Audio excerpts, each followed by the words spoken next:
some ETs really are friendly, and they want humanity to advance faster to be more protected from unfriendly, hostile ETs. Only one person would know that they came from UFOs, extraterrestrials, and that it was technology that we were desperate to back engineer. And that was their goal, get everything they could that was extraterrestrial into the secret hands of corporations that could be patented, and no taxpayer would have any right to any information from the government. The metallic foil was like cloth that could be folded or crumpled up, but would always return to its original perfect, flat, unwrinkled shape. When the organizer of this wonderful awakening event picked me up at the Manchester airport on Thursday morning, he told me, "I have been pushed by something I don't understand that wants the truth out about UFOs and ETs, and I end up doing this awakening. And that complex truth is what I've been hunting and reporting about since 1979 and my TV documentary investigation of worldwide bloodless animal mutilations." And to my great surprise, it was law enforcement, the sheriffs and the deputies, who told me then in 1979, quote, "The perpetrators are creatures from outer space," close quote. Now, nearly 4 decades later, we have rovers exploring on Mars and spacecraft showing us the first close-up images of Pluto's icy mountains and the bright white magnesium salt deposits in the crater on the dwarf planet Ceres. And news that at the bottom of the 30-mile deep ocean on Saturn's moon Enceladus, there is hot water at nearly 200 degrees Fahrenheit, which is 93 degrees Celsius, gushing from the seafloor and spouting through the surface ice, apparently heated by radioactive material in the core.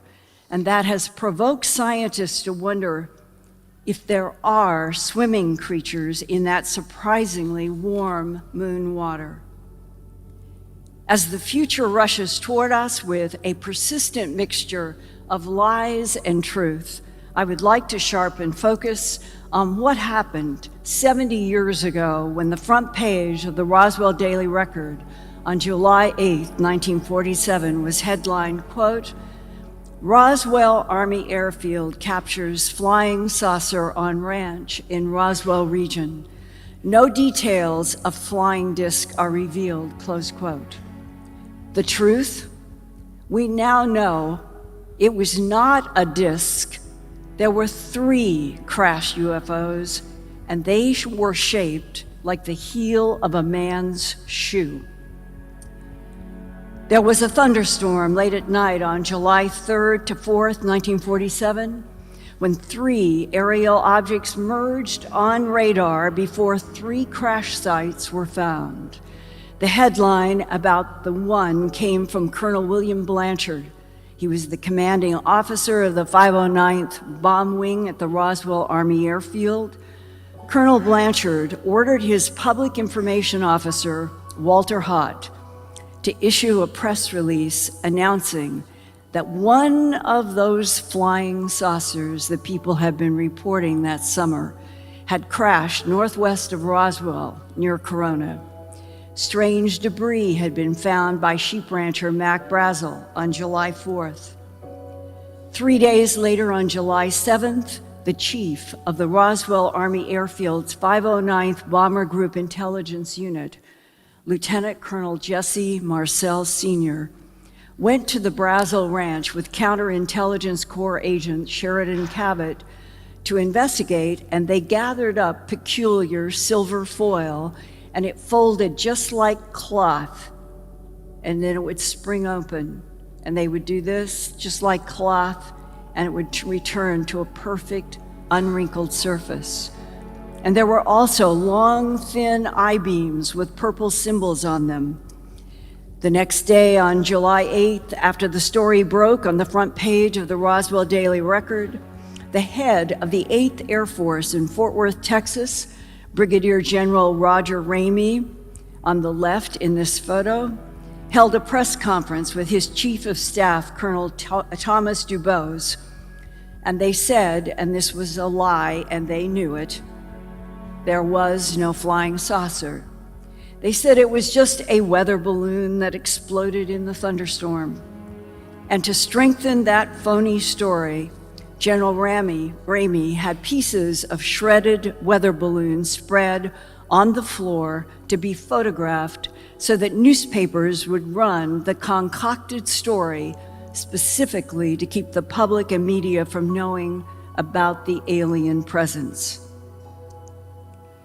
Even Lieutenant Colonel Jesse Marcel Sr. was asked to fly from Roswell to Fort Worth, Texas to pose, and it was posing like for a magazine, for photos amid weather balloon debris. But Colonel Marcel knew that what he had gathered that day before from the Brazil Ranch was not a weather balloon. 5 years later, in 1952, President Truman's Majestic 12 special panel said in their first annual report about the retrieval of, quote, unidentified plan-form space vehicles. And for those of you who may not have heard that word plan-form before tonight, this is a word that we find over and over in the 1940s, real documents of which this majestic first annual report, as far as Stanton Friedman and I and others are concerned, this is the real deal.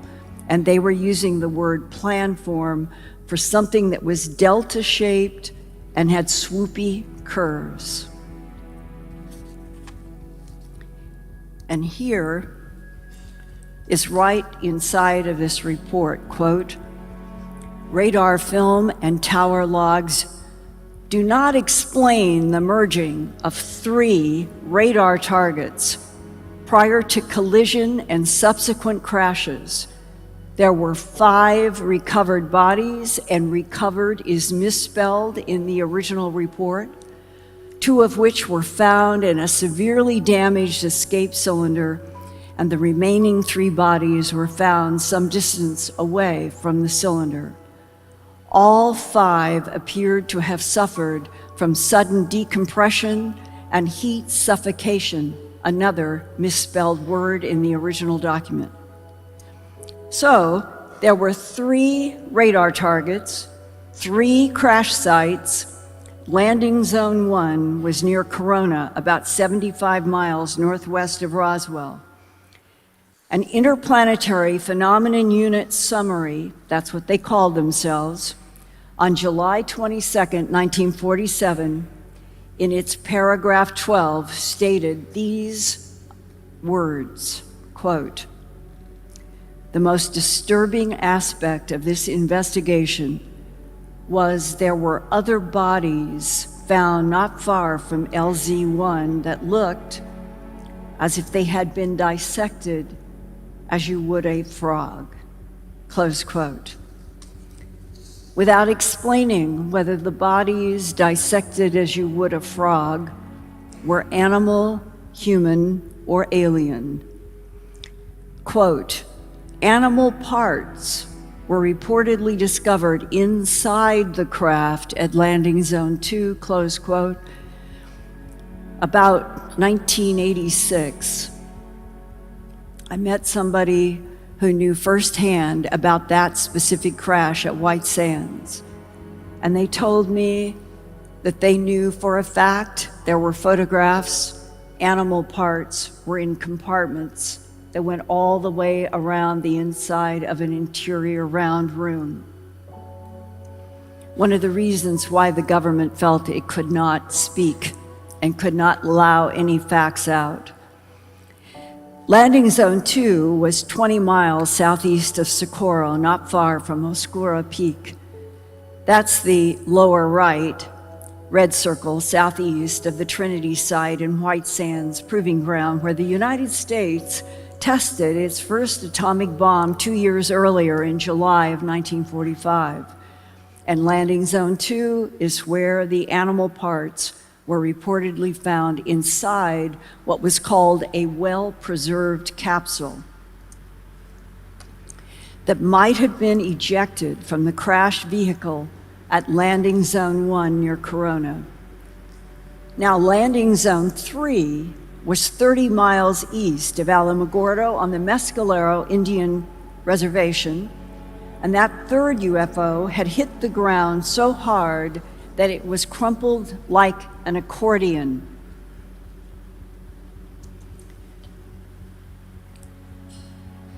That reference, plan form, in the Majestic 12 Project's first annual report in 1952 was referenced in documents as delta or crescent-shaped ships, never as the oval or the circles, and that it was compared to the shape of the heel of a man's shoe, and that is the shape in this photograph taken over Phoenix, Arizona on July 7th, 1947.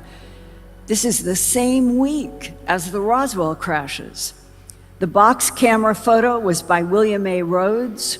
I've interviewed him, talked to him at length about his being a person who did freelance photography for the local newspaper. He had his box camera nearby. He sees this thing moving in the sky, and he goes and gets these amazing photos. And he had been a flight instructor during World War II at Falcons Field in Phoenix, so he was very aware of what he recognized in the sky and what he thought was truly bizarre, and this was in that category. 2 days later, on Wednesday, July 9th, 1947, the Arizona Republic in Phoenix put the Rhodes photograph of the crescent-shaped aerial plan form on its front page, but they got it upside down. This same plan form shape has been described and sketched by other retired military eyewitnesses who have seen the same delta-shaped, but turned back up right ways. General Ramey's goal was to carry out orders for a strict policy of denial and secrecy for the deeply concerned President Harry Truman. Allegedly, Truman and FDR had already dealt with a UFO and 3 dead aliens 6 full years before. In a recent book called Mo means Missouri, Mo 41, The Bombshell Before Roswell, author Paul Blake Smith writes that on the night of April 12, 1941, a crescent-shaped UFO crashed near Cape Girardeau, Missouri. Cape Girardeau is 115 miles southeast of St. Louis. Sikeston is 35 miles south of Cape Girardeau, and that's where the Missouri Institute for Aeronautics in Sikeston allegedly went from Sikeston and retrieved a crescent-shaped craft and 3 identical small bodies, quote, this is from people there at that time, not from this world, close quote. This was out in farm country about 8 miles south of Cape Girardeau. And today, we would call those 3 beings clones. One MJ-12 document leaked in the 1990s to aerospace engineer Dr. Bob Wood is entitled MJ-12 Project White Hot Intelligence Estimate Preliminary, dated September 19, 1947. Now that is only 2.5 months after the Roswell region's UFO crashes. They were moving fast. Classified magic eyes only, spelled M-A-J, it's always been M-A-J-I-C. It is an acronym for, the first word is majority, the second word is agency, for joint intelligence, and magic, spelled with a J, in the United States is the highest known security classification. In part 3, Scientific Probabilities, it states, quote, based on all available evidence collected from recovered exhibits, meaning the planned form UFOs, currently under study by, and this paper lists 11 government and military agencies and the Massachusetts Institute of Technology. Those craft are deemed extraterrestrial in nature. This conclusion was reached as a result of comparisons of artifacts from the Missouri discovery in 1941, meaning Cape Girardeau. The technology is outside the scope of US science. It is even outside that of German rocket and aircraft development, close quote. Part 2, Technical Evaluation, paragraph 18 states, quote, the following elements were analyzed and found to exist in the small neutronic power plant that was found inside of U-Lot 1. This is another acronym for UFO planform, and this one stands for Unidentified Lenticular-Shaped Aerodyne. Even the recovery case of 1941, meaning Cape Girardeau, Missouri, did not create a unified intelligence effort to exploit possible technological gains, with the exception of the Manhattan Project, close quote. In simple terms, they're saying, with a kind of criticism back in the 40s, we didn't come together to exploit the technological gain of extraterrestrial technology, and the only place where we did collaborate was in the Manhattan Project. The reference to the Manhattan Project means physicist Robert Oppenheimer had the Cape Girardeau neutronic power plant to study during his development of the atomic bomb first dropped on Japan in August 1945 that ended World War II. That also implies that Presidents Roosevelt and Truman already knew about an alien presence during World War II. They knew about it from April 12, 1941. And this is long before the July 1947 Roswell crashes. It means our government is very skilled in keeping secrets and pretending that everything is weather balloons or swamp gas.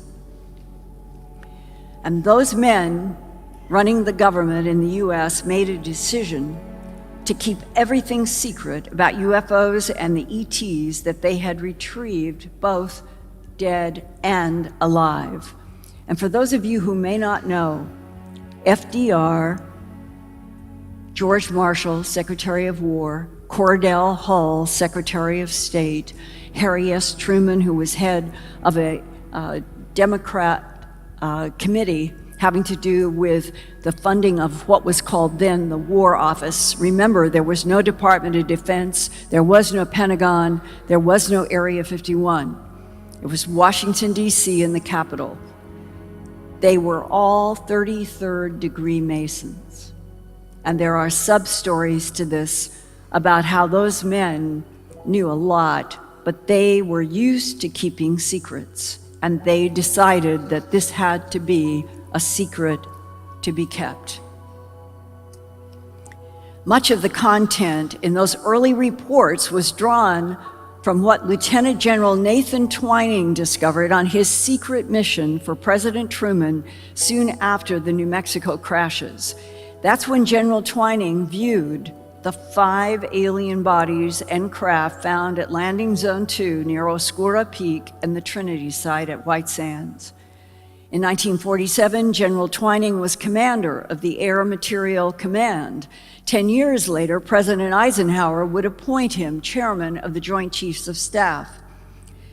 By July 16, 1947, only 1 week after the Roswell Daily headline, General Twining sent President Truman this 2-page report about what he saw for himself at the Landing Zone 2 crash site near Oscura Peak on the White Sands Proving Ground. Quote, upon examination of the interior of the craft, a compartment exhibiting a possible atomic engine was discovered. In the power room was a donut-shaped tube approximately 35 feet in diameter, made of what appears to be a plastic material that is surrounding a central core. This tube was translucent, approximately 1 inch thick. The tube appeared to be filled with a clear substance, possibly a heavy water. This activation of electrical potential is believed to be the primary power to the reactor, though it is only a theory at present. Just how a heavy water reactor functions in this environment is unknown. On the deck of the power room, there are what resembles typewriter keys, possibly reactor power plant controls. There were no conventional electronics, no wiring to be seen, connecting these controls to the propulsion turret. Now, I was told in the 80s about these strange keys that were found in one of the crashes. And I was told that they were discussed by people who were there and retrieved as looking like strange hieroglyph-type symbols.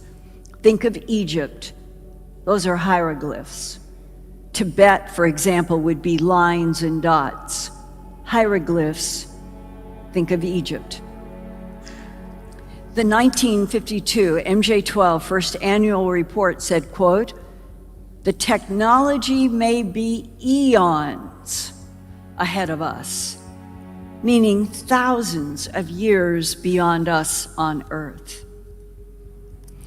Another military insider from World War II and the Eisenhower and Kennedy presidencies did a 1997 book entitled The Day After Roswell about what he knew firsthand of UFO extraterrestrial technologies and ETs while working in the Pentagon. Lieutenant Colonel Philip J. Corso worked as chief of the Pentagon's Foreign Technology Desk for General Arthur Trudeau. Trudeau was handpicked by President Dwight Eisenhower in 1958 to be director of the first Army Research and Development Program in the Pentagon, and Corso told me directly from General Trudeau to Colonel Corso that when General Eisenhower came to General Trudeau, they had both known each other during World War II as generals. And General Eisenhower respected General Trudeau the most of all of the military leaders that he knew, because General Trudeau at that time was the only general that had a PhD, and General Trudeau's PhD was in chemistry, a very unusual combination in a high-ranking military officer. And Colonel Corso said, General Trudeau told me that when General Eisenhower, who became president, contacted General Trudeau, he said, quote, I consider the Central Intelligence Agency of the United States to be an enemy, equal an enemy as our Russian spies, because I think it is filled with Russian spies. And when he said that, he said he explained to General Trudeau that that was why he wanted everything related to extraterrestrial technology and the back engineering to be handled only by General Trudeau, an Army general that President Eisenhower trusted. General Trudeau, on the right, handpicked Colonel Corso after their trusted days together in World War II. Colonel Corso told me that he met with General Trudeau in his Pentagon office, where the general went over to 5-drawer filing cabinets, had Corso come over, pulled open one of the top drawers, said, "Look," and pulled out what ended up being some kind of a laser projection device, picked up what we now would know as semiconductor chips, picked up various things from inside this file cabinet as General told Colonel Corso, "Your job is going to be to hand deliver these ET technologies to corporate leaders that he, General Trudeau, had personally contacted, and that those would be the only person, no matter how big the company, only one person would know that they came from UFOs, extraterrestrials, and that it was technology that we were desperate to back engineer." And this became this huge goal.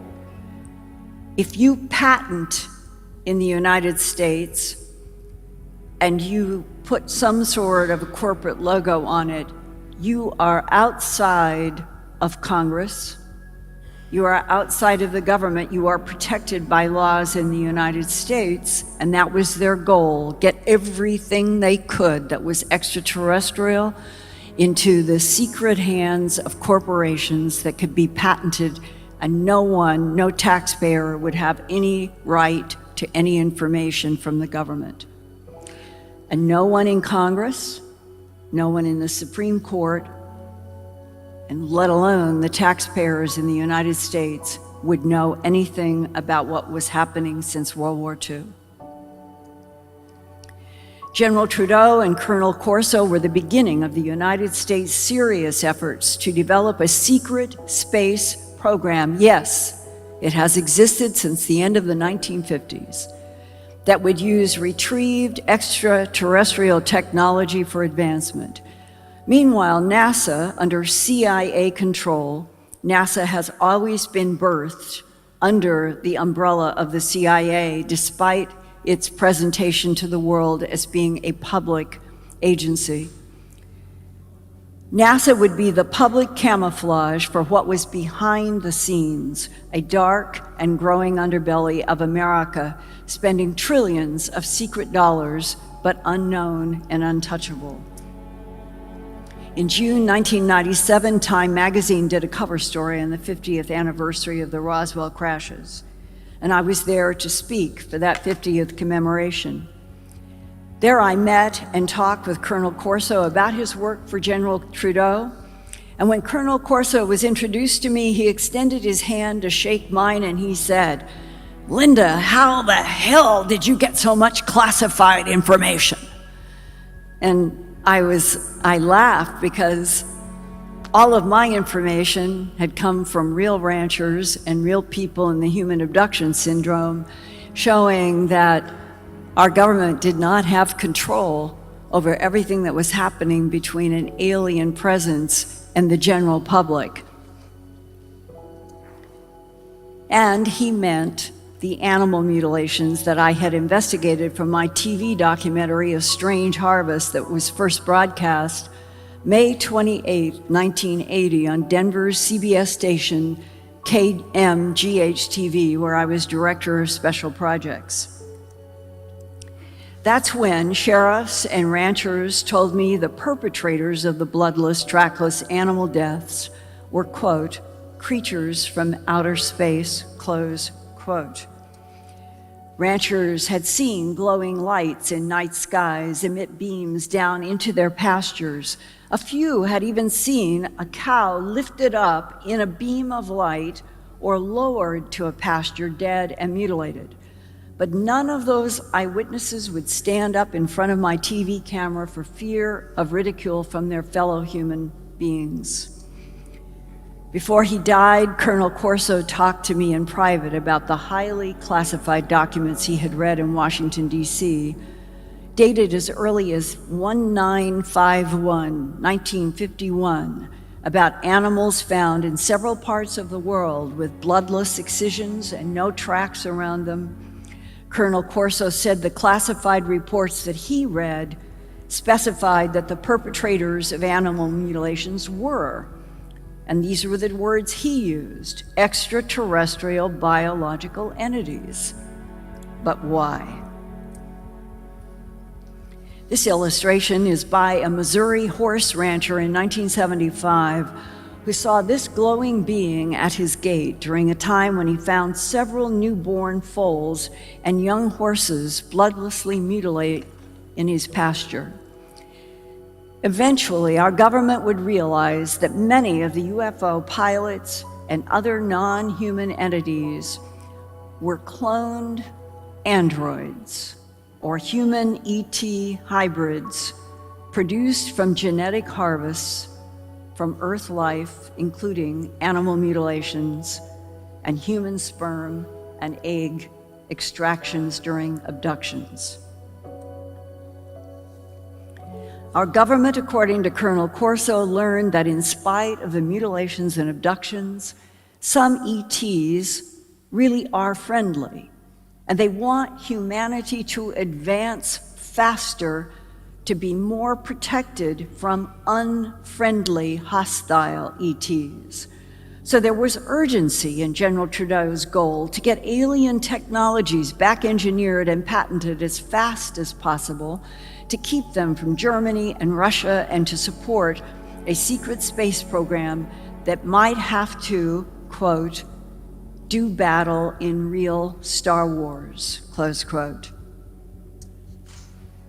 About secret ET technology transfer to American corporations for back engineering and patents, Colonel Corso wrote, General Trudeau also had relationships with the Army contractors who were developing new weapon systems for the military within a small part of any given company, while another part was harvesting some of the same ET technology for consumer product development.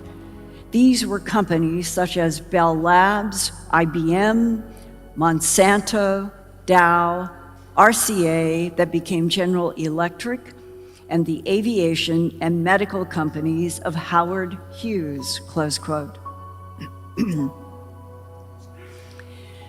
At that July 1997 50th anniversary conference, Dr. Jesse Marcel Jr. handed me this replica of the thin I-beam that he remembered holding in the first week of July 1947. That's when his father, Jesse Marcel Sr., the head of intelligence at the Roswell Army Airfield, woke up Jesse and his mother to show them pieces of strange silver foil and I-beams that Jesse Marcel Sr. had picked up at one of the 3 UFO crash sites that first week of July 1947. This is the one between Roswell and Corona, known as Landing Zone 1. Jesse Marcel Sr. said the metallic foil was like cloth that could be folded or crumpled up, but would always return to its original perfect, flat, unwrinkled shape. Today, we would call it memory metal, but it's taken a long time to get to that now. Jesse Jr. told me his father said the debris, quote, at the kitchen table, he said this to the mother and son, this was not of this earth, close quote. Young Jesse Marcel was most curious about what he described as metallic, pinkish purple hieroglyphs or symbols that ran along the entire length of a tan-colored I-beam only 3/8 of an inch wide. The I-beam was so lightweight that Jesse Jr. said he could barely feel it in his hand. It was more just like the presence of air. Plastics didn't exist publicly in 1947, but eyewitnesses would later on compare the I-beams to a new lightweight plastic or a balsa wood. There were rumors that scientists had discovered the I-beams were an exotic hybrid of metal-like wood, both organic and inorganic molecules mixed in this substance. It could not be cut or burned. Intelligence Officer Jesse Marcel Sr. would himself compare the strange pink-purple symbols to, quote, indecipherable Chinese writing, close quote. Perhaps we're back to that word hieroglyphics. 12 years after the 1947 Roswell UFO cover-up began, Brigadier General Stephen Lufkin has said that he was briefed in the Pentagon in 1959, this would be 12 years later, about the Roswell UFO crashes, and he was shown physical I-beams with what he called purplish, and he used the word encryptions.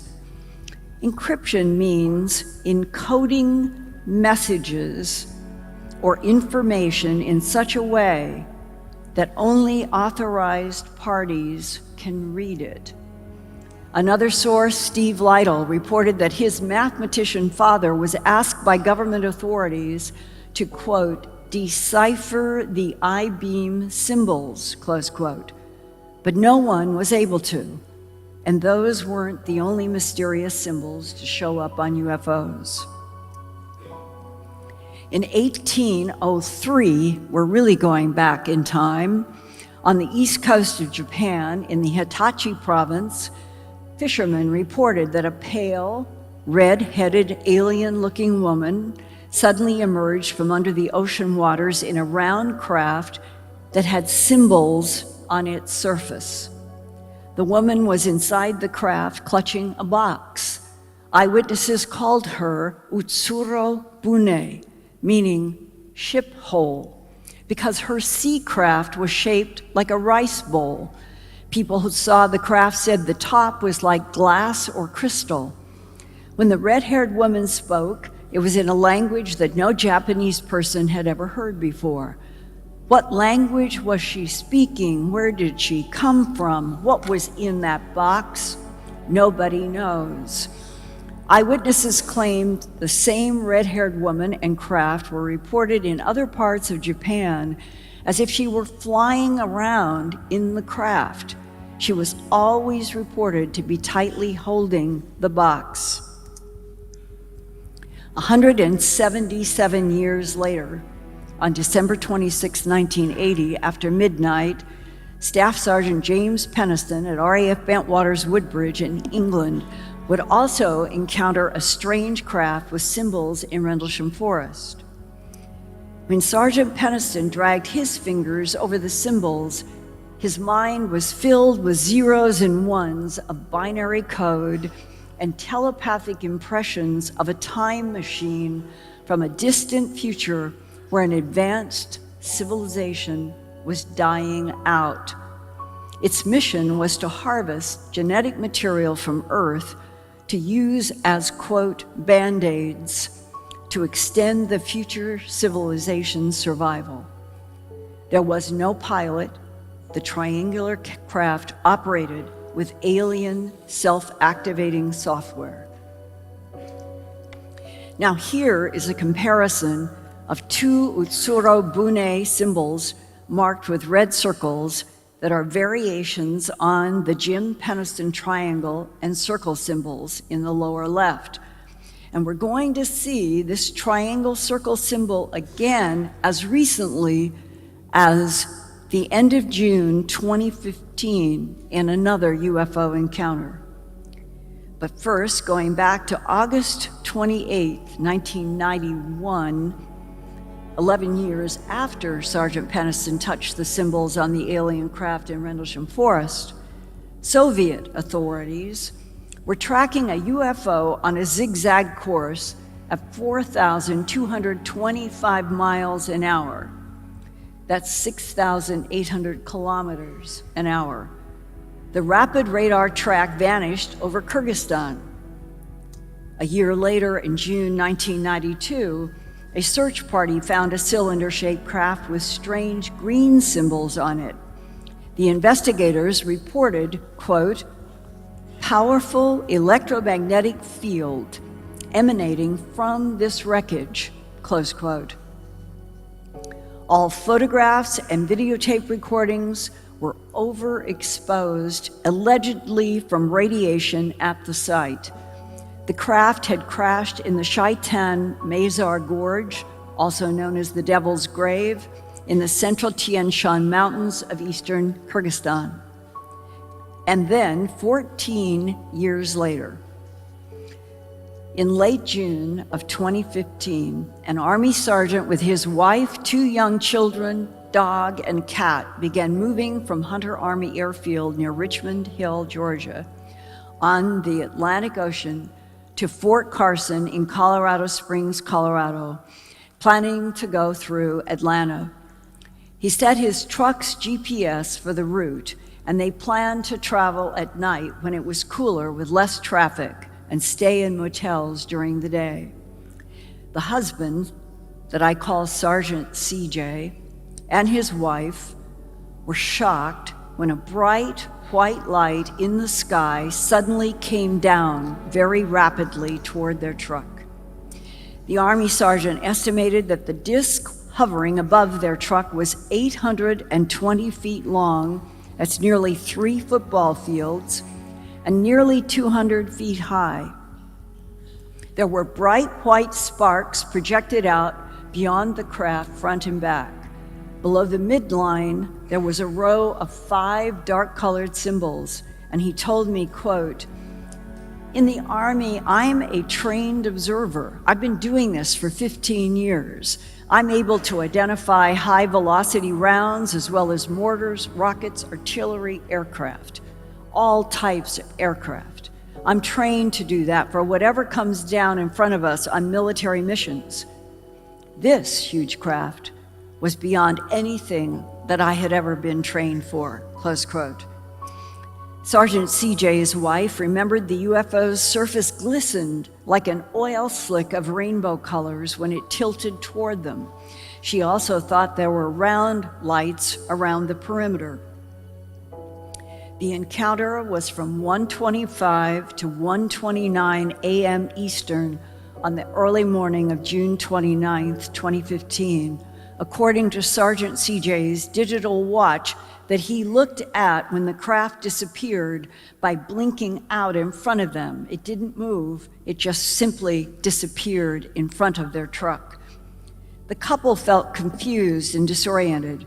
Sergeant CJ drove up the road a few miles and found a Shake Rag Express on Highway 1 South. When he tried to get out of the truck, he said his legs felt like wet noodles as if he could not stand up, and he didn't know what was wrong.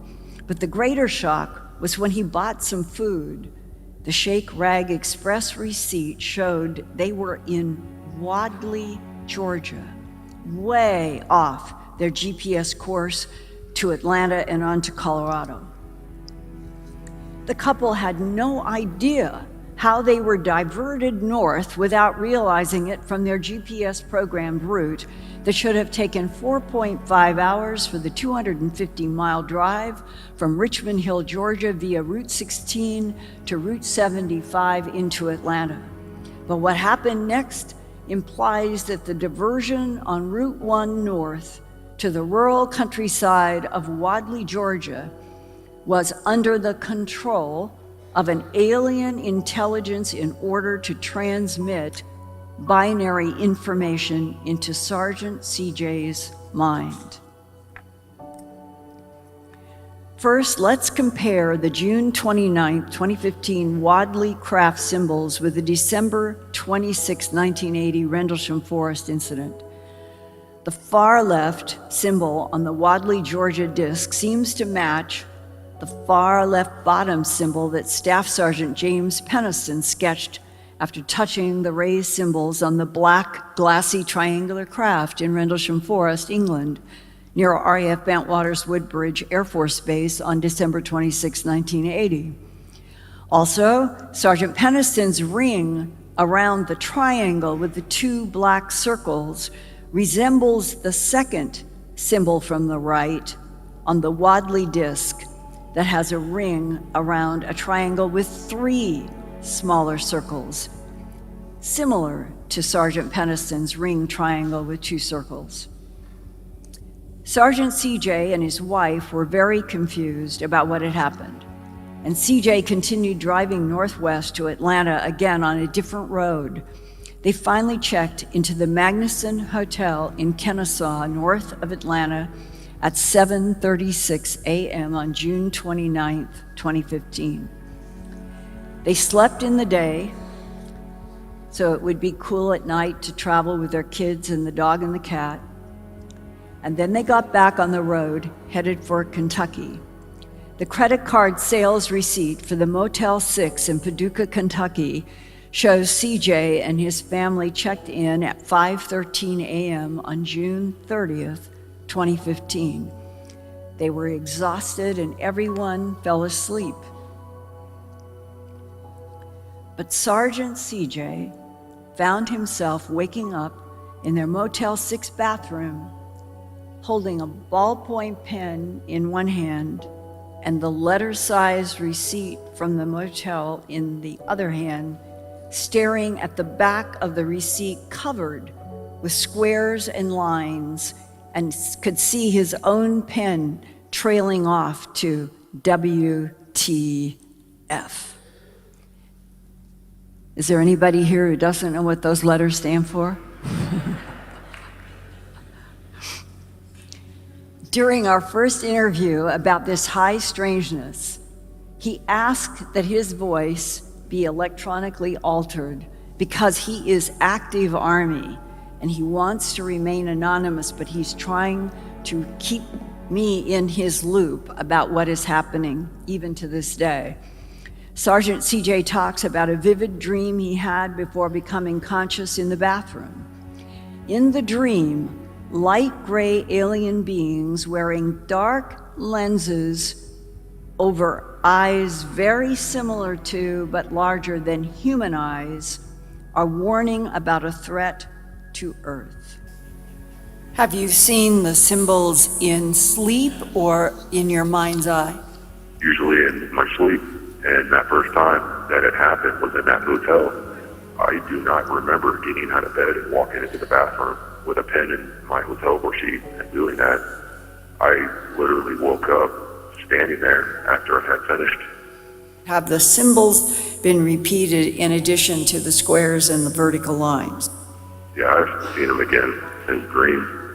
Can you describe that dream? Yeah, it's dark all the way around, and they're being scrolled past from right to left. They're slightly illuminated, like a light blue color. Are you getting any impression of what they are saying in your dream? Something Council of 5, I believe. Council of 5, and what are they saying? It's more of a warning and preparation for something, an alert of what may come, or what could come, or what is soon to come, or something to that effect. And they're doing what they can to try to help us. They're almost to the point where they're outnumbered, and we're going to need to assist and get to where we need to be sooner in order to be able to stand a chance. Did you see any humanoids of any shape or size or type in any of your dreams? Yes, ma'am. Which type? Skin similar to ours, however, grayish in color, elongated heads, larger sockets for eyes, larger eyes. In the dream that I was seeing, there was one about where my feet would be, and I could see expressions on his face as a little bit of worry, but was trying to keep me calm. Did you get the telepathic impressions of warning there aren't enough of us, there's more of them, something is going to happen that's going to be a big problem, and that these beings have been trying to help and now they can't because they don't have enough numbers versus what is there? Similar, perhaps, but I think it's more along the lines of what we're doing that's going to harm us, such as sending signals out to space is not a safe thing to do, that we have technology that we need to expand on, but it's being kept from everyone behind locked doors or closed doors, and only to certain individuals or something to that effect. And allow all minds to come together to get things done a little bit quicker. Or what is going to happen? Whatever's going to happen might negatively affect us. I don't know what that might be, though. And if there is a warning or an alert, that would imply that something is coming that may be harmful. I don't know. I know it's something that will affect us here on Earth. I know that at our current advancement in technology and how we're progressing is happening too slow. And the way to fix that is opening up and allowing everyone here who is kept in the dark or not being told the information. We need to allow outside minds in order to solve the issues that we're having, to increase our advancement in technology and speed up our process for advancement. If that doesn't happen, what bad could happen? I really don't have an answer to that. But you just heard about a warning that seems dependent upon waking up the human family on this planet as a move that could help all of us get stronger.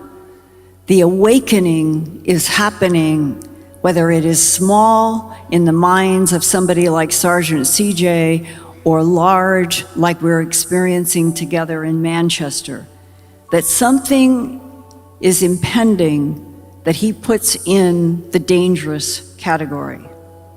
Now, about this Council of Five, Sergeant CJ told me he had never heard those words outside of that dream.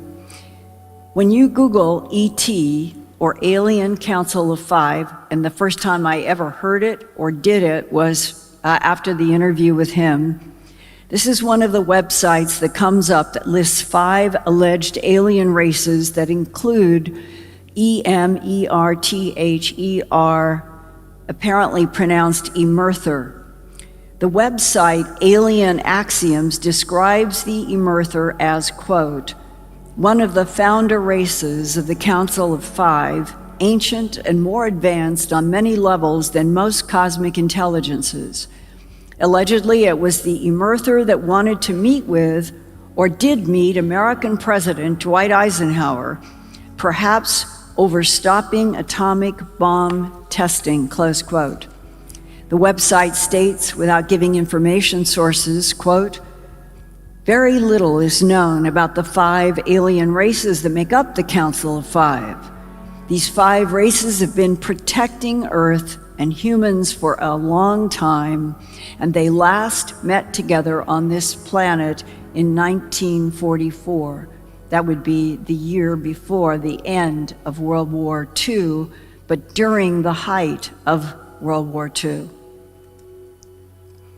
I asked Sergeant CJ why he thought advanced intelligences would be communicating with Earth humans in binary code, and he replied, quote, well, maybe it's like the yin and yang symbol of black and white.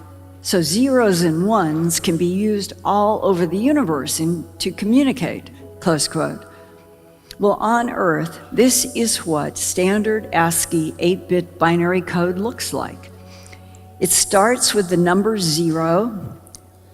It's up in the upper left, 0011, 0000. That is the binary code for the number 0. Capital letters are different from lowercase letters. Punctuations, such as periods and commas, each have their own 8-bit code designators. Australian geneticist Horace Drew, PhD, volunteered to translate Sergeant CJ's squares and ones. And here is the first page showing how red underlined letters and words emerge in ASCII binary code. And I don't think that a lot of you, I'm going to show a larger, but so that you will relate to the summary. That first red line, it says continuous PROTE. Those letters match the binary code above. The next 2 lines of code are They finish up PROTE to CTION of HUMANIT. That word finishes up down to Y and a latitude, longitude. Expose, hidden, KN, drops down to finish up knowledge to all. And now here is what the whole translation looks like.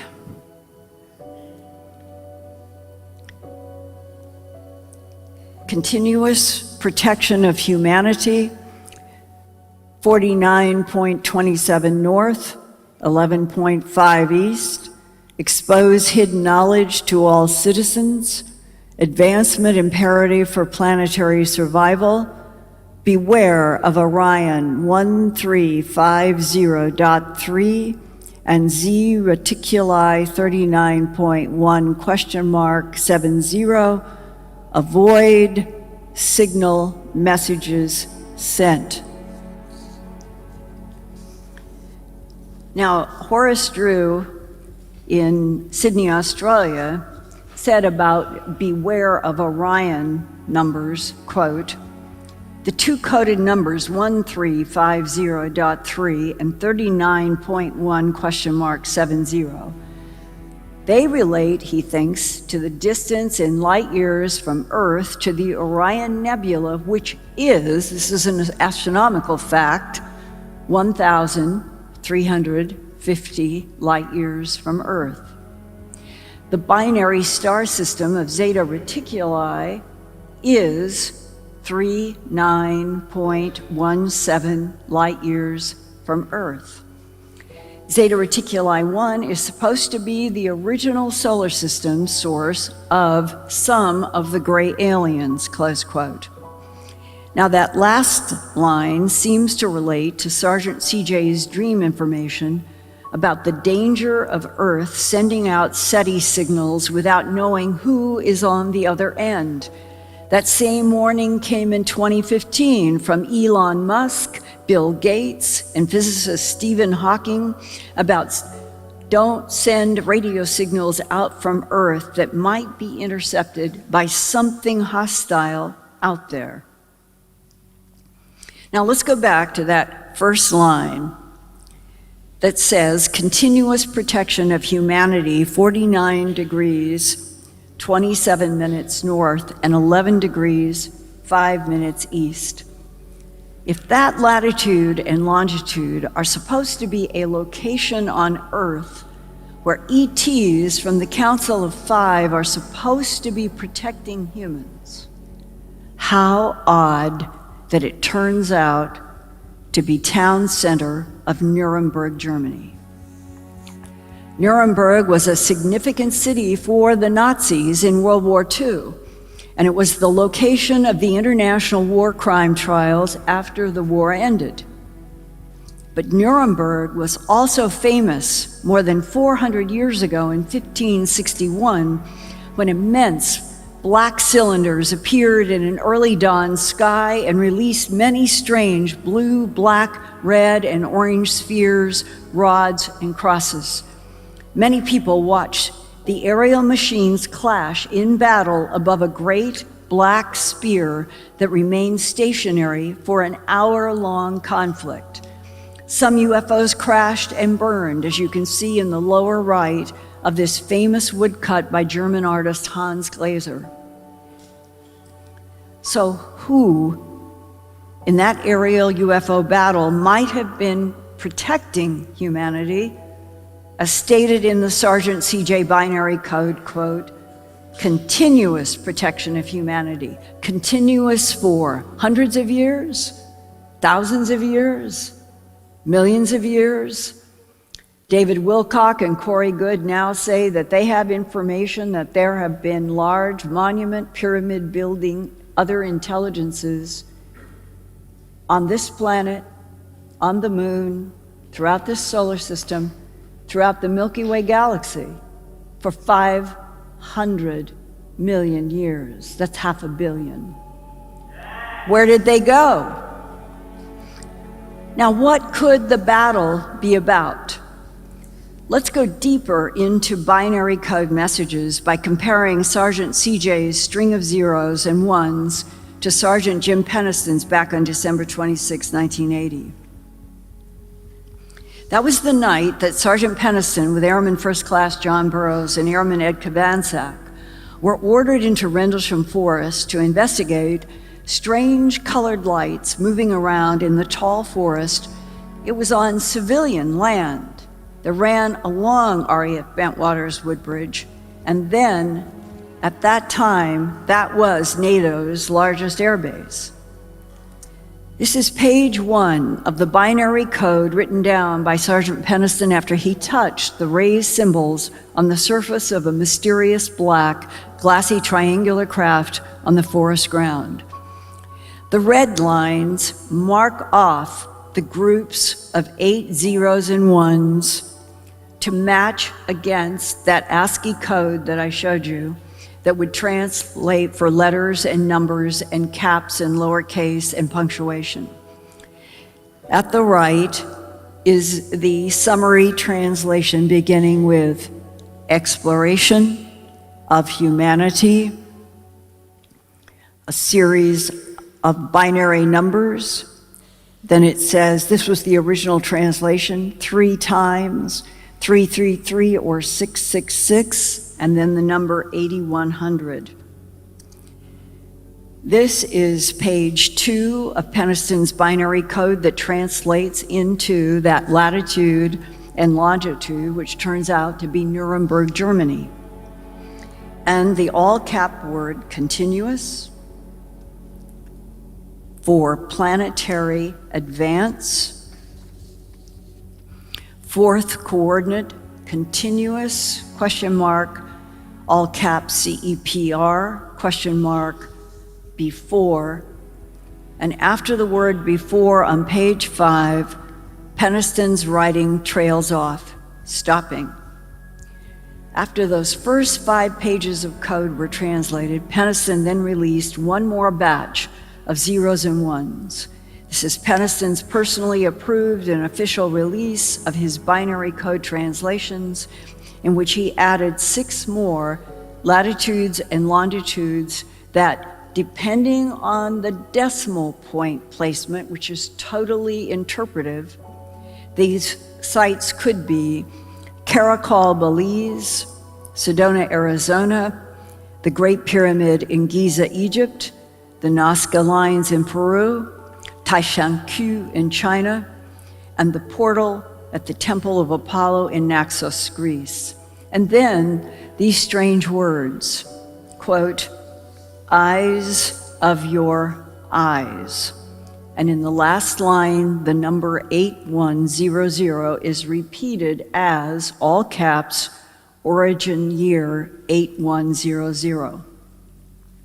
If you subtract Earth year 1980 from 8100, you get 6,120 years in the future for the time travelers, instead of 40,000 years, as Peniston thought after his hypnosis.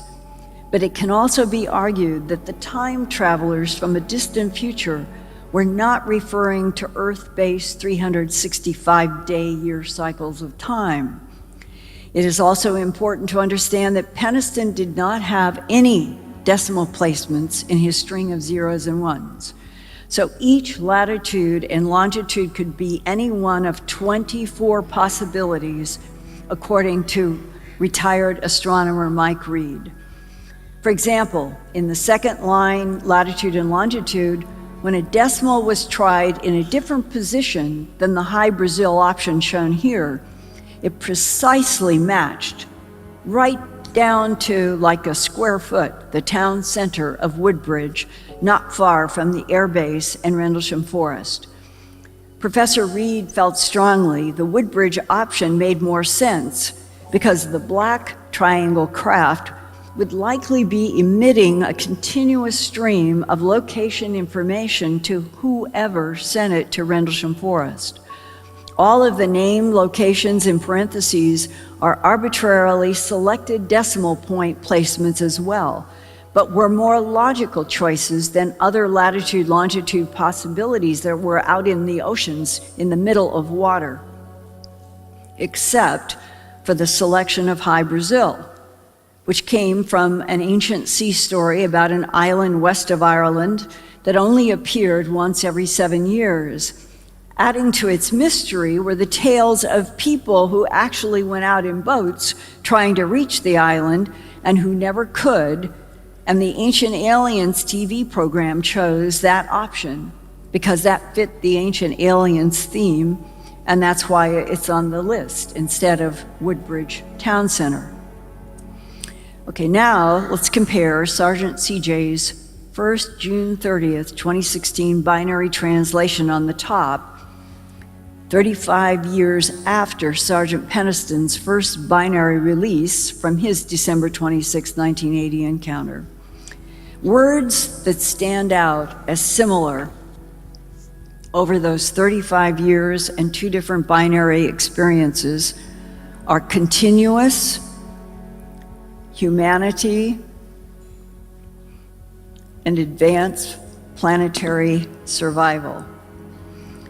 Another such warning about planetary survival came in this binary code discovered in a wheat field next to Crabwood Copse in the village of Pitt, near Winchester, Hampshire, England, on August 15, 2002. The gray alien head and binary code disk are in front of BBC Winchester's tall broadcast antenna. The 60 thin horizontal lines are thought to simulate an early 20th century TV broadcast. That's when they had all of these lines in the TV sets.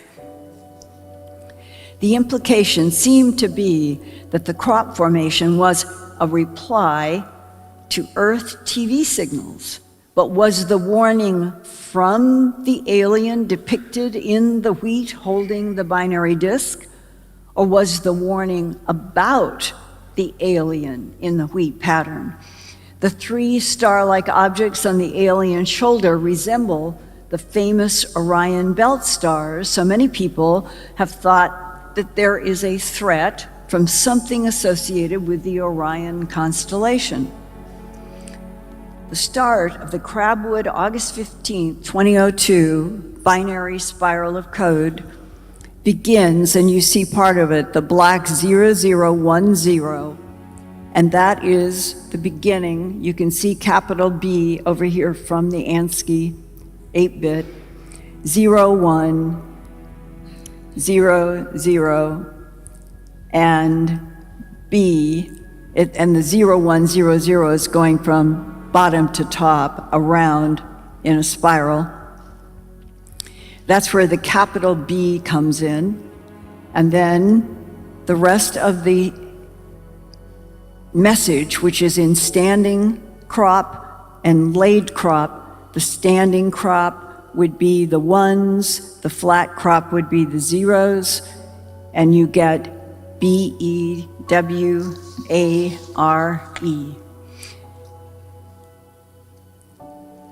And a lot more. The entire ASCII 8-bit translation of the Crabwood spiral binary code is, quote, "Beware the bearers of false gifts and their broken promises. Much pain, but still time. Believe there is good out there. We oppose deception. Conduit closing," close quote. A similar message was repeated 13 years later on June 23, 2015, near the airport of Turin, Italy, also known as Torino. This city is where Jesus Christ's alleged burial shroud is kept. Geneticist Horace Drew, PhD, from Sydney, Australia, tackled these very difficult rings of binary code that included 128 small circles in straight lines between 16 triangular rays of the outermost ring. His binary translation of that outer ring is Timeo et ferentes, or beware ET bearing gifts. Dr. Drew said the Torino, Italy, June 23, 2015 summer solstice wheat pattern, quote, "It looks like a clock, but we have to rotate the inner wheel to match the outer wheel," close quote.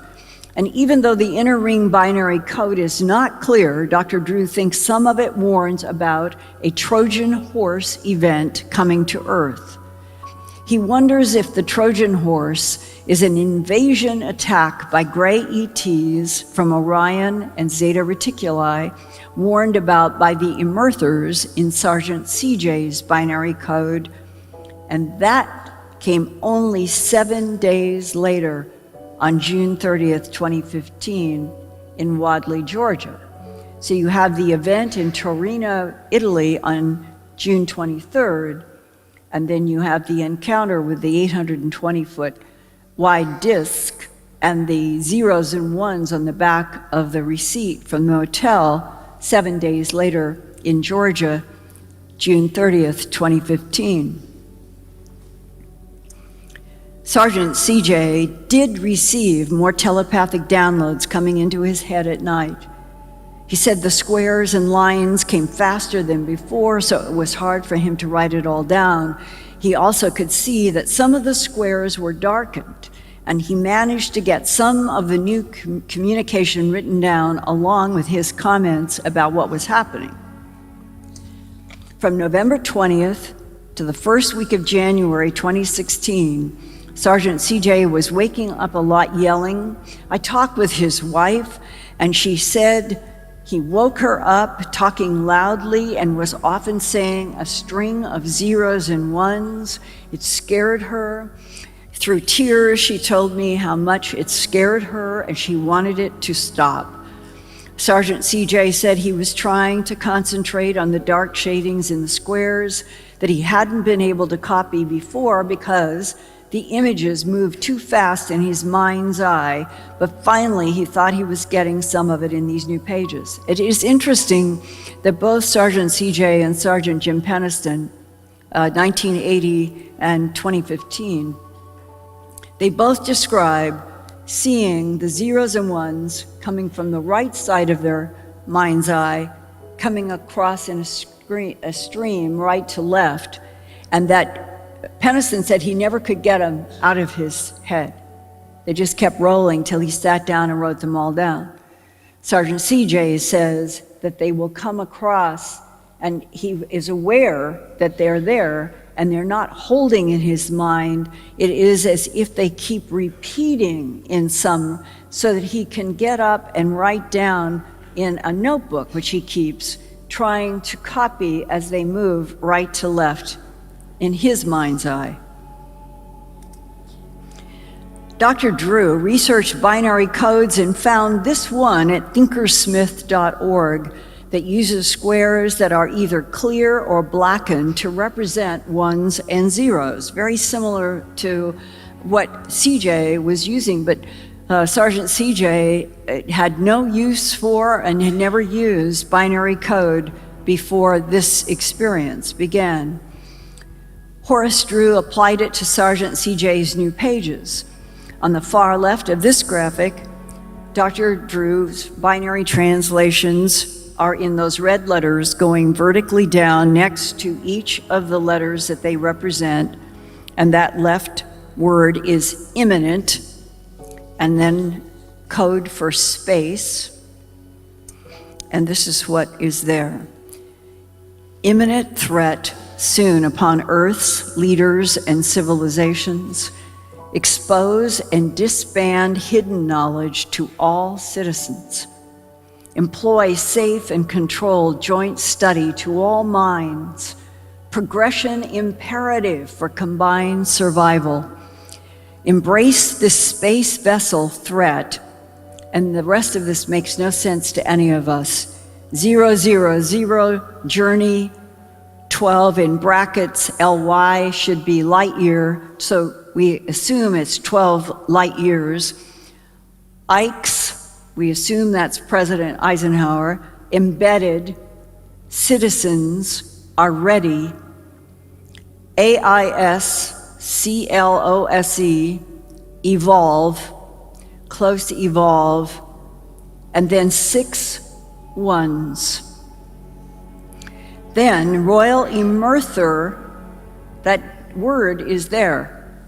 I can testify Sergeant CJ knows nothing, has never studied, doesn't know anything about UFO literature, nothing. This has all caught him totally off guard. And yet here is this word that none of us knew about until this occurred, and then we look up on the web, and here is this royal 𝗎𝗓𝗓 warning, expose foreign technology to all. Like Corso, evolutionary advancement needed to prevent takeover. Bracket, the number 3, a quote mark inside of the brackets. In the last paragraph, the ET-related 𝗎𝗓𝗓 goes back to that reference to the Council of 5 that existed on the web long before he ever had this experience, and he was trying to recall what they had downloaded in the dream, and he remembered that the beings in front of him referenced something about a Council of 5. Then on February 18, 2016, he found that he had added 5 new lines of squares and lines without darkening any of them, and he emailed me, quote, "This was fast, and I was unsure if I drew them down correctly. It felt like it was not meant for me to write them, and I felt weird about it, like it was not clear enough for me to do this. I just did the best I could, and I figured it was probably all messed up or wrong. They are the only ones I have had since I sent you the photos of my notebook. I could not darken the boxes and lines because they were moving too fast, and I was having a hard time concentrating. There was much more to this, but I could not keep up concentrating," close quote. Well, I sent these to Dr. Drew, and what he sent back was a surprise. There were 5 clumps of letters in 5 unknown words. Dr. Drew did know that the last 2 letters, KI, has originally in Sumerian, ancient Sumerian, referred to the earth. Napku Rakbu Hlarak Sanuki. So I sent the 5 words to Professor Joshua Jeffers, PhD, Research Specialist, Royal Inscriptions of the Neo-Assyrian Period Project, University of Pennsylvania Museum of Archaeology and Anthropology, Babylonian Section in Philadelphia, and here is his March 24th, 2016 reply. This is 1 year ago.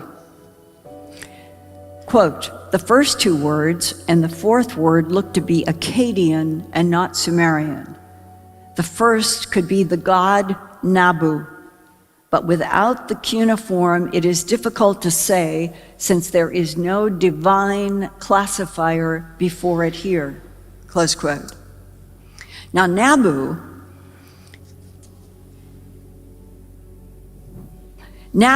is one of the 3 most important gods in Sumeria. Nabu was the keeper of the tablets of destiny that recorded humanity's fate. The only 2 others that had more authority than Nabu were Enlil and Enki. Nabu was son of Marduk and grandson of Enki, Ea of the Anunnaki. Nabu's grandfather, Ea, is the creator and protector of humanity because Ea created humans out of clay to be worker slaves for the Mesopotamian so-called gods. But the supreme god, Enlil, was irritated by the noise that humans made, apparently because we aren't telepathic and we have to talk out loud. So Enlil wanted to destroy Ea's human slave creation with a devastating flood because we were too noisy. But Ea realized what Enlil was up to and got a friend to build an ark so that humanity could escape God Enlil's act of annihilation. Professor Jeffers continues, the second word, rakbu, would be the noun rider, from the verb rakabu, to ride, frequently upon a horse or a chariot. The middle word could possibly be the word for the city of Larsa in southern Mesopotamia, written out phonetically. But the H hyphen is nonsensical for Sumerian and Akkadian, and this is puzzling. The fourth word, sanu, could be an infinitive of the verb to do again, or a second time, or even to be different and strange. The fifth word, ki, by itself can be Sumerian, and it would mean earth or land. Now, the meaning exactly remains unclear, but Sergeant CJ himself wonders if this is about the return of Nabu to earth. We are waiting to see if he has any more telepathic downloads that might explain these Sumerian and Akkadian words, and just recently we got a little bit, and all I'll do is just tell you. These were 0 and 1's translations on September 29th, October 3rd, October 9th, October 20th. These were just snatches he was able to write down. And here were the translations. Day of dark energy, until photon energy is mastered, enlarge. Photon energy is mastered. Squeeze, shrink, insert, charge, creator. Will stand aside, 14 guardians remain on. So it's less coherent, strange, and stranger. But here is one more look at everything that we've been able to translate outside of these bits that I just told you, from binary transmission, from this alien intelligence to Sergeant CJ, who has a very responsible job in the United States Army. June 30th, 2015, continuous protection of humanity, 49.27 north, 11.5 east, expose hidden knowledge to all citizens, advancement imperative for planetary survival. Beware of Orion 1350.3 and Z Reticuli 39.170. Avoid signal messages sent. October 2015 to January 2016. Imminent threat soon upon Earth's leaders and civilizations. Expose and disband hidden knowledge to all citizens. Employ safe and controlled joint study to all minds. Progression imperative for combined survival. Embrace this space vessel threat, the strange 12 light years. Ike's embedded citizens are ready, and more that don't make any sense. Royal Emerther warning, expose foreign technology to all. Evolutionary advancement needed to prevent takeover.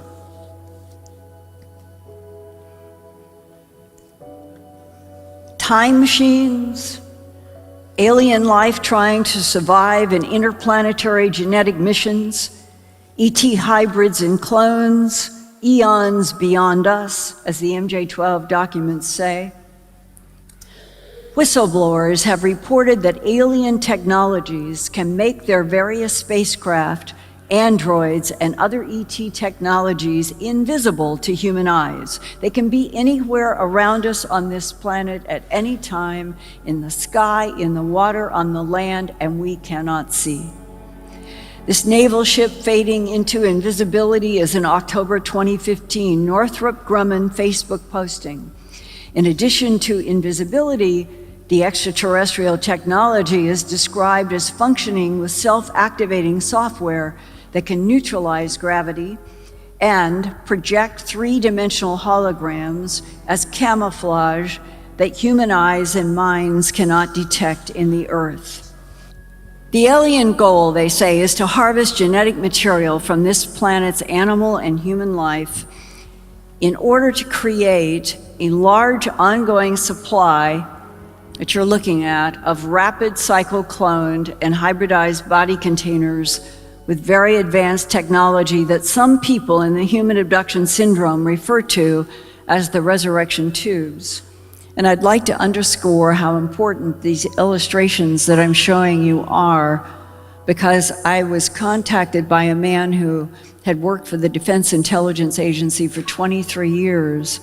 He said his job was to analyze and monitor the competing geopolitical territorial conflict of 3 different extraterrestrial civilizations on this planet.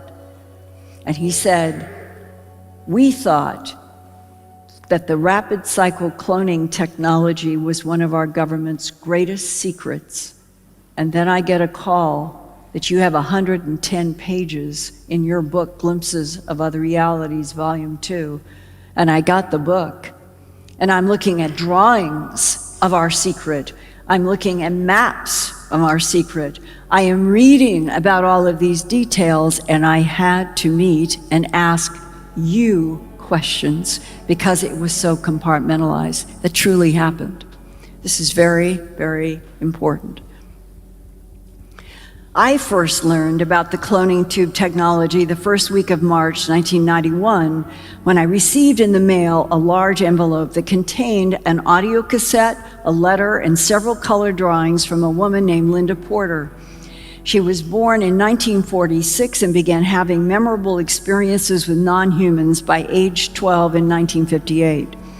She had decided it was important to reach me after hearing a conference presentation I had given in California concerning eyewitness testimony about non-human intelligences interacting with our planet.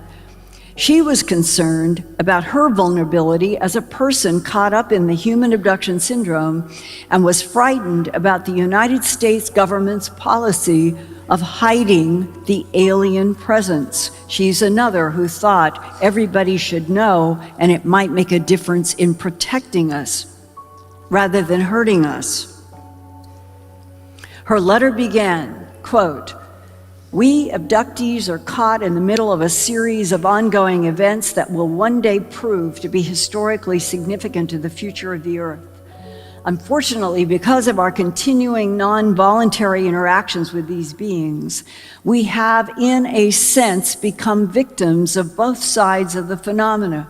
On the one hand, we are used by the aliens for their own purposes, whatever those purposes may be. On the other, if we speak out, we risk ridicule from the public and in some cases possible harassment and/or intimidation by government and military personnel. If you could look directly into these creatures' eyes, you'd realize that every detail of your life, no matter how personal, how mundane, how minute, is known to them. It makes me wonder, are we some sort of Ken and Barbie dolls being played with by an emotionally immature race of beings with no sense of morality? Or are we pawns held in the grasp of a dying race that will do anything for their own survival, including the cold-blooded manipulation of another species, we humans, and the brutal mutilation of helpless animals? Unless a person has been through the trauma of an abduction, they cannot comprehend how these entities can strip the mind and soul as easily as they can strip the clothes off a body. They scan details of a person's life with such facility that they make you feel as if you are an interesting piece of lint caught between their toes. In the blink of an eye, these beings devastate all personal freedom, all sense of privacy, and all prospects for living a normal existence. A person's life is never the same again. He or she is changed forever," close quote. Linda Porter's words speak for a lot of abductees who have interacted with grays, blondes, tall and short, reptilians, tall and short, insect humanoids, but some abductees think that they are friendly non-humans, which actually try to help people advance to more stability that will help the non-humans to survive as well. Linda Porter was the first of a half-dozen people in the human abduction syndrome that I've interviewed who experienced being raised and lowered in a tube of light and passing through walls that she and other abductees say feels like 1,000 little feathers all over their body. Linda said the light tube is different from the tunnels that opened up inside of her bedroom, quote, "The beam is used only to transfer people from Earth to a craft and back. The tunnel is a physical created hole from one dimension to another. Traveling through the tunnel was what made me ill, had something to do with the change in physical density of two differing dimensions." She told me in 1963, when she was 17 years old, that she was abducted from her Covina, California home by gray-colored beings with large eyes. These gray beings seemed to be the extraterrestrial biological entities, or EBENs, that are described in leaked documents from our government as friendly and concerned about Earth and human evolution, although I can tell you that in 83 to 84, I received a card like a Christmas card, innocent and benign, it seemed, and inside were handwritten words. "The EBENs are our allies, ... but they lie." That's how schizophrenic all this is. Linda Porter was shown a procedure to transfer the soul, or the life force, from a dying man into a healthy younger clone of the man Linda could see in one of the cloning resurrection tubes. The gray being told Linda telepathically that the same soul transfer would be done with her. The gray explained to her that she had rheumatic fever as a teenager that damaged her heart. The gray non-human said it was vital that Linda Porter's soul entity continue in the same genetic body container she had been born with in order to accomplish an unknown alien agenda. Linda saw rise out of the top of the dead man's spine a golden yellow-orange light that elongated in the air as it came out of his back of his neck at the top of the spine, moved across the room to a row of body-sized tubes lighted from top and bottom and filled with a strange purple-looking gas. Inside the tube on the far right was a clone body of the same man, but about 10 years younger, she thought. Linda Porter said that there was a problem about Earth body containers, souls, other dimensions, and altered timelines. And she said, quote, "I was told that the resurrected cloned man would be relocated elsewhere, maybe Australia, and would continue on with his life, while the body that she saw die in the presence of the gray and a praying mantis would be allowed to die in his Midwestern town, and a funeral and a burial would take place. So in the United States, he would be a dead person. In Australia, he would be a clone, a rapid cycle clone, continuing to live a combination of that container and that soul for reasons known only to the non-humans." Linda thought it was vital to the EBENs that the man's soul continue functioning longer inside the same kind of container that his older sick body had been. And she thought that part of the reason that they take tissue samples from abductees when they are quite young is to have this tissue in reserve in case a new body for an abductee becomes necessary later on. She said, "I got the impression the aliens do not like to do this soul transfer very often. Actually, I got the feeling the aliens are not supposed to be doing this at all, but they seem to be backed into a corner and have no other recourse. They also seem to be trying to hide all of this from some higher form of life, whatever the authority is that prohibits this soul transfer. Also prohibits the ETs from interfering on this planet, but they are interfering. I remember her saying that to me, but they are interfering. Whoever it is much higher evolved than they are and wields a great deal of power over many, many other realms of existence. There is much, much more to existence than we could ever begin to understand. Much of what we have been taught regarding the physical universe and the laws that govern it is wrong. The Eben doing the soul transfer from her diseased body to her new clone body in one of the lighted tubes gave Linda Porter an overview of how the cosmos is constructed from the Eben point of view.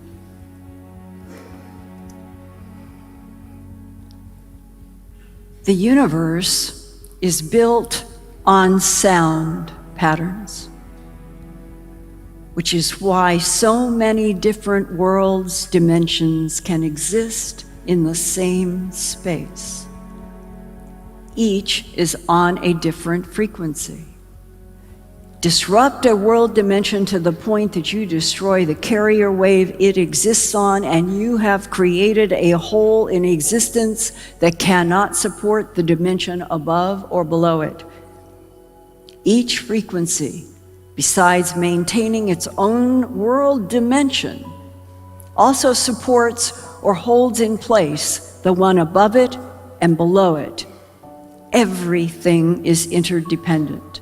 There are countless world dimensions occupying the same space without being aware of one another because of having their own individual octaves. This octave frequency holds the world dimension in place and causes it to exist safely without interfering with or even being aware of other worlds around it. This frequency acts as a buffer zone to keep everything in its place. But you do anything to disrupt it, and you begin a collapse that starts a deadly chain reaction. If the density of this collapse reaches a certain weight, space-time itself begins to collapse. Atomic and hydrogen bombs physically tear into other dimensions. And whatever the experiment is that our government is involved with in outer space, whatever it is, we don't know. If successful, it will change the density of matter to such an extent that the chain reaction started will not be able to be stopped by anybody in any world dimension. There are literally hundreds of different alien life forms here trying to stop what is happening, as it is putting their own worlds at risk. Some, as I had mentioned in earlier letters, are not supposed to be interfering, but they are doing so anyway. What they are all trying to do is stop the ripple effect that will emanate outward from Earth should this government's experiment succeed. But with all their technology, why don't the aliens or their superiors just walk in and stop the whole thing themselves? Why do they need us abductees to speak for them? Something just does not make any sense. I wonder if we humans are being lied to, used for some purpose to put over the idea the aliens want us to believe. If there is an experiment, maybe if it succeeds, it will put us in competition with the aliens for something they don't want to share. Maybe they are trying to scare us out of their neighborhood, close quote. So now I'm going to just summarize that up to this point where I'm going to start again, that I was sharing that I have talked with a lot of whistleblowers in various states of knowledge in we'll say CIA backgrounds, DIA backgrounds, and they have basically reinforced something that at this point in this presentation you are probably feeling. That is the frustration, the angst of not knowing what the truth is, of not knowing what the true agendas are, of intelligences that have been defined in documents since 1947 as being eons, thousands of years beyond us. And that the implication is something is trying to help us while we are also being manipulated. And that my own personal opinion is there's only one way to free us, and that is we need to have the truth. We need to have the truth about even the most difficult subjects, which include a slide like this one, and the whole issue of the recycling of souls in and out of body containers. There was an interview with one of the live aliens at Los Alamos. I know this for a fact. I've talked with a man who was there. And when the Ibn was asked about the term, the word reincarnation, the Ibn answered, reincarnation, the recycling of souls, is the machinery of this universe.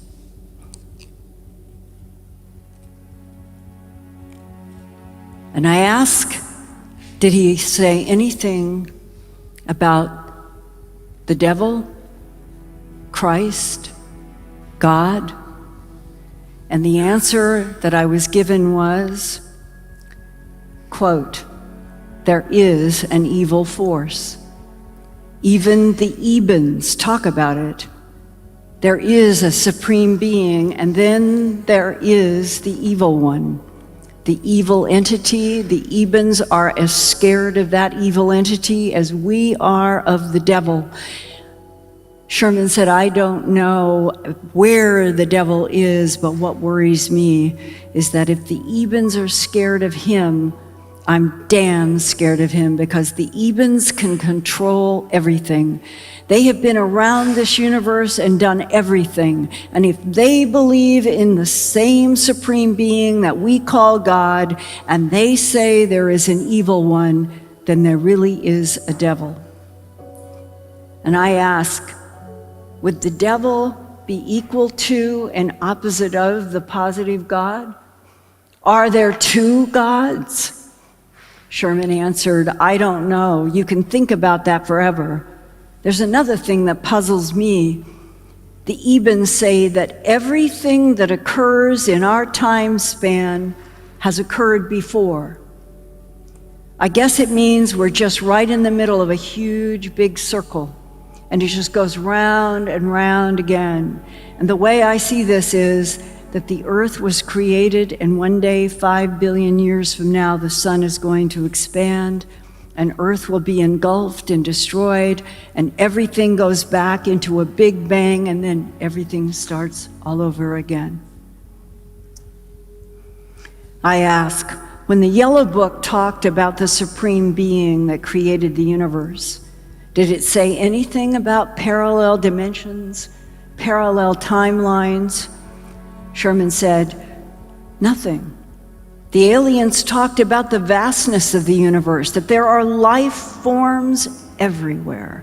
It talks about a supreme being creating the souls and creating the containers and distributing the souls to the containers and to the Ibns. That is just basic fact. If the Ibns made us and put us here, there has to be a reason. Are we a garden growing containers for souls to be harvested for some reason? Sherman answered, well, that's another good question, and all I can tell you is that one elderly man with MJ-12 told me, you don't want to know. When I asked him, about souls and why the Ebens made us. Some abductees also say that the main reason for the animal mutilations and human abductions has to do with the creation of a hybrid species. But no one knows whether the hybrids are supposed to replace the current Homo sapiens sapien container model. There is a sense that whatever the non-humans are up to, it has something to do with survival, theirs and ours. Sherman said, maybe all I know is that the Ebens are supposed to have manipulated DNA in primates long before humans were created. So there must have been a series of experiments like Neanderthal before Cro-Magnon. And Neanderthal is gone. So who knows what's on the agenda for humans? Centuries of genetic manipulation by other intelligences was reinforced for me in 1999 by a retired Defense Intelligence Agency analyst. He said those alien presences have based themselves underground in various parts of this earth, and at least one type has been terraforming this planet and genetically manipulating Earth life for some 270 million years.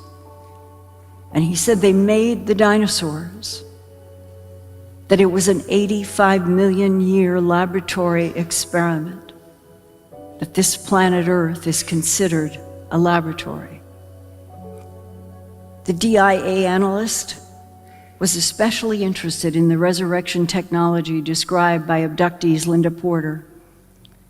He knew all about the cloning technology from his DIA work, and he described how concerned he and his superiors were about human body containers camouflaging the conflicts of an alien presence through the often chaotic evolution of Homo sapien to Homo sapien sapien. Who are we really?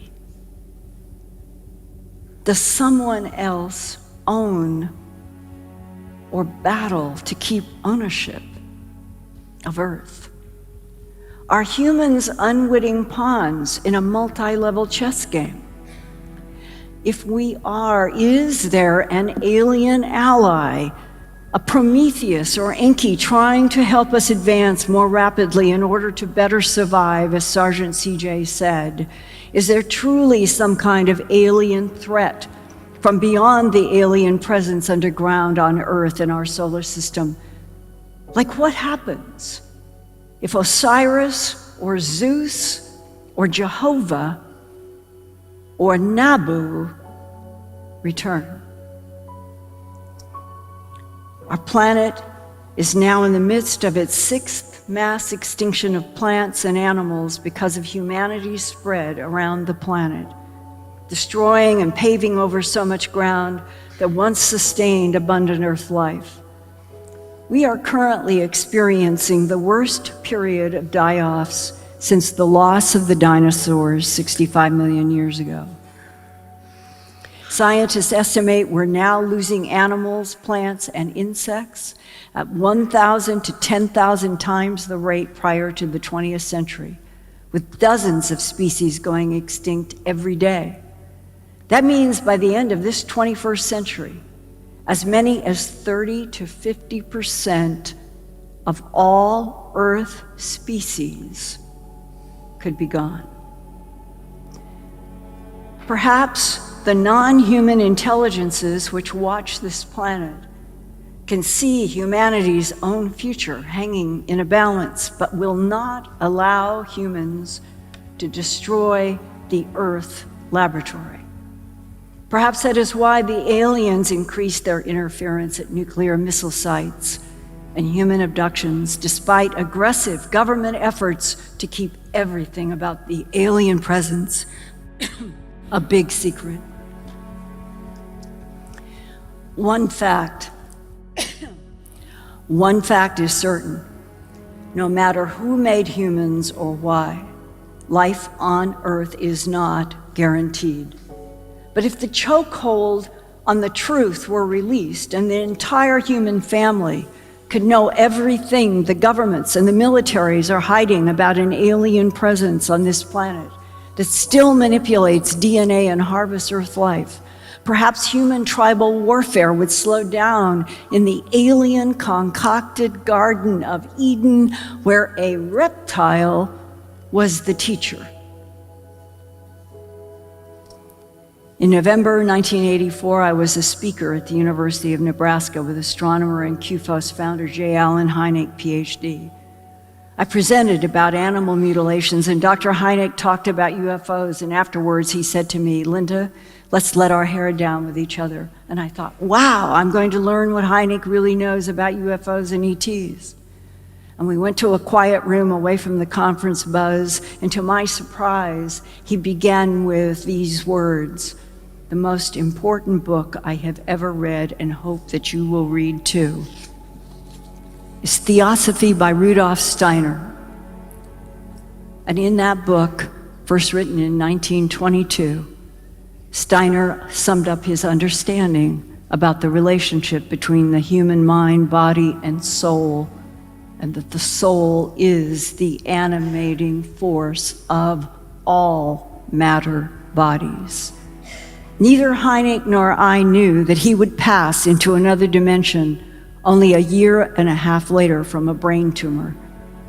And I would not learn from abductees about the ET soul transfer technology for 7 more years until 1991, when abductee Linda Porter illustrated seeing the human soul life force radiating that gold-orange light as it moved from the dying man's body into another body cloned by a praying mantis and a gray Eben type. But one realization has become very true for me. There is a secret war on Earth, past, present, and probably future. One group of other intelligences want to see humans evolve into oneness with the divine field responsible for all matter worlds. Another intelligence wants to stunt human evolution so it can continue to harvest us genetically for its own self-serving purposes. This is the confusion of contradictory literature and conflicting religions throughout human history. Religious inspirations have been used to homogenize various human groups to make them more controllable by the competing intelligences, but those have often been ET manipulations, not honest guidance from the divine field. Maybe like political factions, the dark party and the light party are competing over legislation to legalize the production of cloned android life outside the force of creation's recycling program of a finite number of souls. Maybe some souls are captured and put into clone bodies, which is fouling up the divine field's process. Other clones might never receive souls. That political issue about cloning for galactic trade or alien wars might explain why dramas of resurrected saviors from Osiris in Egypt to Christ in ancient Palestine have appeared to humanity.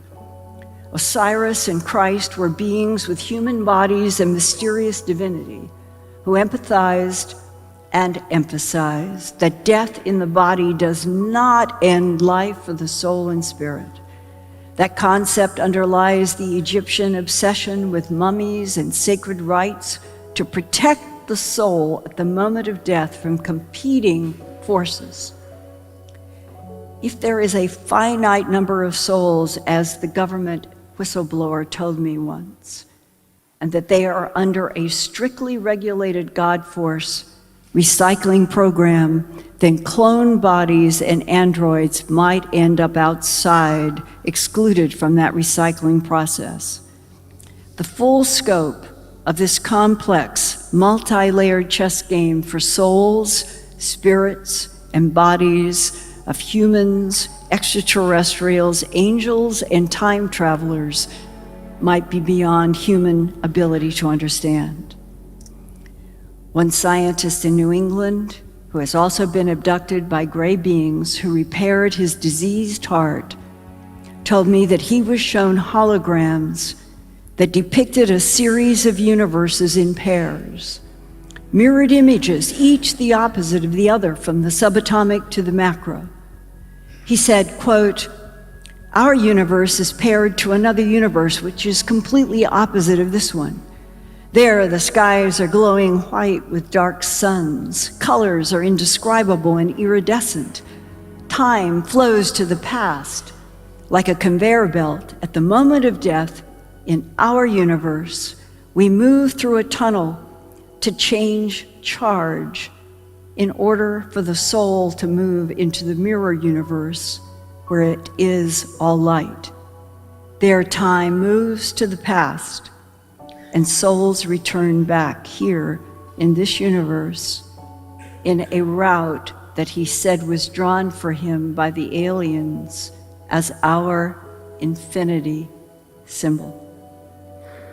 Perhaps the unique isolation each human feels and the peculiar melancholy a dark sky filled with stars can evoke has something to do with knowledge that is buried in our genes and our souls, a sensing of ancient intimacies with other beings and other worlds.